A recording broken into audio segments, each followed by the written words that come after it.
Simply range of motion और वो सब चेक कर सकते हैं, ठीक है।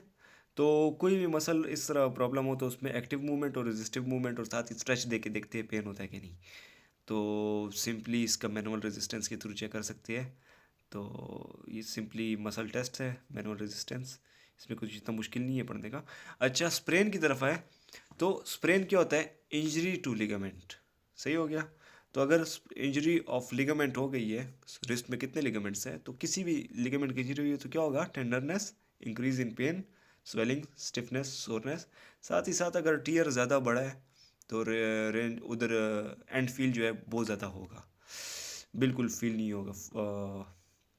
इसके अलावा गेम कीपर्स कीयर्स थंब, इसमें क्या होता है कि ये जो थंब का जो ये रप्चर है, ये लिगामेंट जो है ulnar collateral ligament of the thumb, तो वो रप्चर हो जाता है। सही है। तो इसमें ये एबडक्शन बहुत ज़्यादा होगी इस हाथ में। इसके अलावा ग्रिप सही से नहीं होगी, पिंचिंग सही से नहीं होगी। तो इसमें क्या होता है, एक तो टेंडरनेस होगी उस जगह पे, जॉइंट फ्यूजन हो सकती है।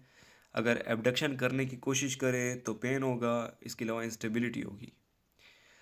इसकी असेसमेंट कैसे करेंगे? वही मूवमेंट प्रोसीजर, स्ट्रेस अगर देंगे तो उससे हमें अंदाज़ा हो जाएगा। एंड फील को देखेंगे, and feel empty and feel होगी। एक्टिव मूवमेंट्स थंब पे देख सकते हैं, तो इससे हमें इंटेग्रिटी ऑफ कंट्रेक्टाइल टिश्यूज़ का ही पता चल जाएगा, उधर जो मसल्स है, टेंडन्स है, उसकी इंटेग्रिटी कैसी है।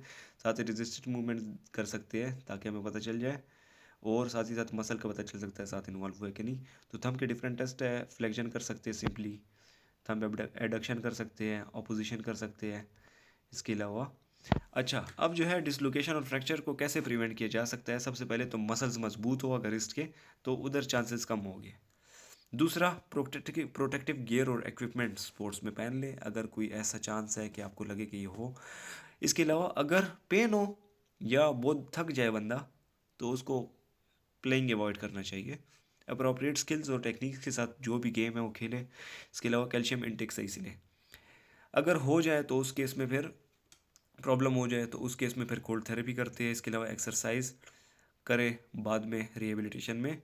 साथ ही साथ टाइपिंग एक्शन करें हाथ पे, जैसे कुछ लिख रहे हैं ये इस तरह, ठीक है, कीबोर्ड में जिस तरह टाइप करते हो उस तरह करें।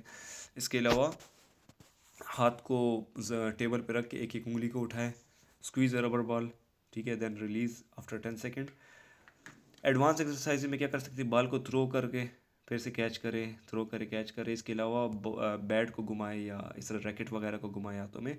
साथ ही रेस्ट करें, एंटी इन्फ्लेमेटरी लेकर पेन वगैरह या स्वेलिंग है, एनसिड्स ले सकते हैं, एसिटामिनोफेन ले सकते हैं।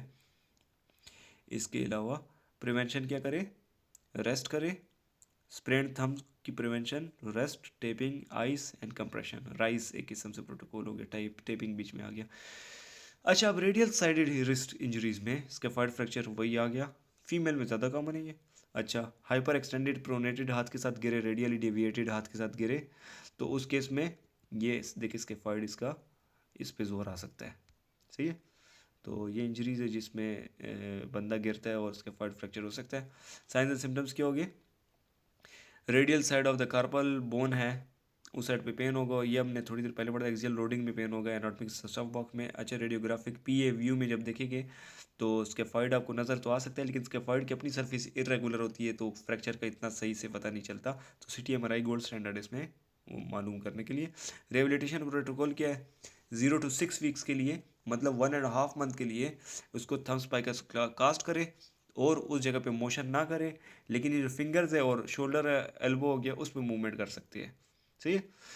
तो ये कौन सी एक्सरसाइजेज आप शोल्डर पे कर सकते हैं वो लिखी हुई है। इसके अलावा फिंगर्स पे कौन सी एक्सरसाइज कर सकते हैं वो भी लिखी हुई है।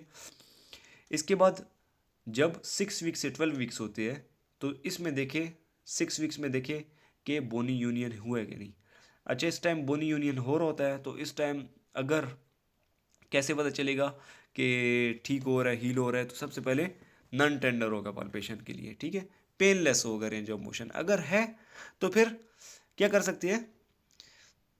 प्रोग्रेस करके इसको शॉर्ट थंब स्पाइका प्लास्ट कास्ट पहना सकते हैं। पहले लॉन्ग था, अब शॉर्ट हो गया है। देखिए पहले पिक्चर देख लिया आप लोग, उसमें लॉन्ग था। साथ ही साथ शोल्डर और फिंगर के एक्सरसाइजेस करें, ठीक है। इसके अलावा एल्बो की फ्लेक्शन, एक्सटेंशन, सुपीनेशन की तरफ भी आ जाए, ठीक है। पहले वाले में एल्बो की नहीं थी, सॉरी। अच्छा, इस वाले में एल्बो की आ जाती है। 12 वीक्स जब हो जाए, मतलब कितने मंथ्स हो गए, 3 मंथ्स। 3 मंथ्स जब हो जाए तो उस टाइम सीटी स्कैन करके कंफर्म करे कि यूनियन हुआ है कि नहीं। जब हो जाए तो अगर ना हो तो पहनाए रखे कास्ट, अगर हो जाए तो फिर कभी कभार उतार दिया करे। ये लिखा हुआ है इधर 12 to 14 वीक्स में थम्स बाई का कास्ट हटा देते हैं और होम एक्सरसाइज प्रोग्राम ये सारी एक्सरसाइजेज उनको दे देते हैं करने के लिए उस जगह पे। सही है।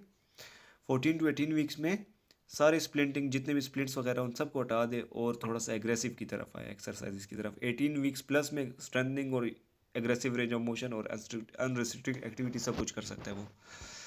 तो ये था उसके बारे में, इसके फॉइड फ्रैक्चर के बारे में।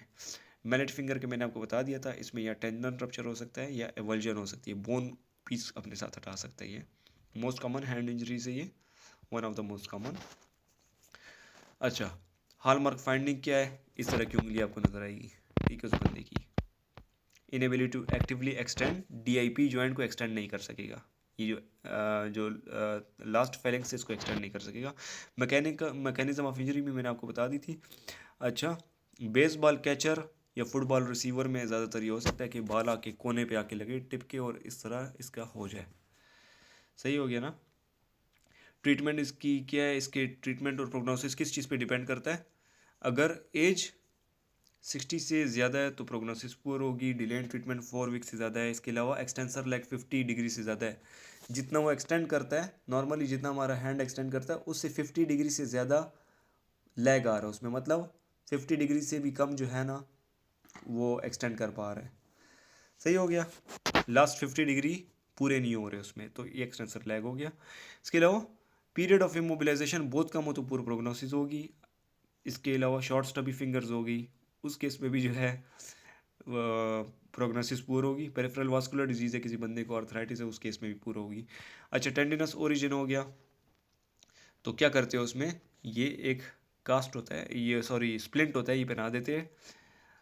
डीआईपी जॉइंट का स्प्लिंट है। ये जो पीआईपी जॉइंट है ये इसमें लूज है, इसमें मूवमेंट हो सकती है। डीआईपी वाला जो जॉइंट है, ये वाला जो जॉइंट है, इसमें मूवमेंट नहीं हो सकती। 6 to 10 वीक्स के लिए पहना दे। इसके अलावा कौन से पहना सकते हैं स्प्लिंट्स, ये परफोरेटेड थर्मोप्लास्टिक स्प्लिंट, ये जो है एल्यूमिनियम फोम स्प्लिंट, ठीक है। फिर जो है 6 वीक के बाद चेक करें कि अब ये हैंड एक्सटेंड कर सकता है पूरा कि नहीं, ये जो उंगली है इसको पूरा एक्सटेंड कर सकता है कि नहीं। अगर नहीं कर सकता तो पहना रखे, अगर कर सकता है तो उस केस में एक्सटेंसर लेग नहीं है, इसका मतलब हुआ। तो उस केस में फिर क्या करेंगे, सिर्फ लात के लिए पहनाएंगे उसे नाइट स्प्लिंटिंग 3 वीक्स के लिए, और स्पोर्ट्स के दौरान उसे 6 वीक्स के लिए स्प्लिंट फिर भी पहनाएंगे, वरना वैसे दिन में उतार सकते हैं स्प्लिंट, ठीक है। एक्टिव रेंज ऑफ मोशन इसकी बात करा है रिहेबिलिटेशन में, एमसीपी और पीआईपी जॉइंट की। अच्छा, टेनोडर्मोसिस इसमें सर्जरी करा सकते हैं, यंग पेशेंट्स में ज़्यादातर कराते हैं क्योंकि उनकी हीलिंग के चांसेस अच्छे होते हैं और वो एक्टिव होते हैं। तो ये वायर यूज़ करते हैं इसमें और टेंडन के एजेस को आपस में जोड़ते हैं। 3 to 5 डेज़ के बाद ये रिमूव कर देते हैं स्प्लिंट, इस पहना जो पहनाया होता है उसके बाद वो स्प्लिंट पहना देते हैं, ठीक है। पहले पोस्ट ऑपरेटिव जो स्प्लिंट होता है उसको रिमूव कर देते हैं, दूसरा वाला स्प्लिंट पहना देते हैं। पीआईपी एक्सरसाइजेस करते हैं, पीआईपी ये वाले जॉइंट की एक्सरसाइजेस करती है, जो इधर ये वाला जॉइंट है। 5 वीक्स के बाद जो है ये जो वायर्स है ये रिमूव कर देते हैं सारी, और वक्फे वक्फे से स्प्लिंट उतार के एक्सरसाइजेज उसके उंगली पे कराते हैं और फिर से स्प्लिंट उसे बना देते हैं। अच्छा, एक और इंजरी है जर्सी फिंगर। जर्सी फिंगर कैसे होता है, बंदा अपनी उंगली फ्लेक्स करने की कोशिश करो और उस पर एक्सटेंशन हो। हमने इससे पहले पढ़ा मैलेट फिंगर, उसमें बंदा की उंगली एक्सटेंडेड होती है, फिंगर एक्सटेंडेड होती है और उस पर फ्लेक्शन वाला फोर्स आता है। अब अगर फ्लेक्स है और उस पर एक्सटेंशन वाला फोर्स है, कैसे, आप किसी का स्वेटर पकड़े, आपकी उंगलियां उसमें फ्लेक्स होके आप पकड़ेंगे ना, तो उसका आपने पकड़ लिया लेकिन वो एकदम से जोर लगाए तो आपकी उंगलियों पे एकदम से एक्सटेंशन का जोर आएगा, तो उस केस में जो फ्लेक्शन वाली जगह है इस जगह इधर से टेंडन रप्चर हो सकता है। इसको जर्सी फिंगर कहते हैं। ज़्यादातर रिंग फिंगर का जो है टेंडन रप्चर होता है और ये इंपॉर्टेंट पॉइंट है ये, ठीक है। डायग्नोसिस कैसे होती है इसकी, लैक ऑफ एक्टिव फ्लेक्शन वो नहीं कर सकता, सही है। तो इसी की सारी स्लाइड्स खत्म।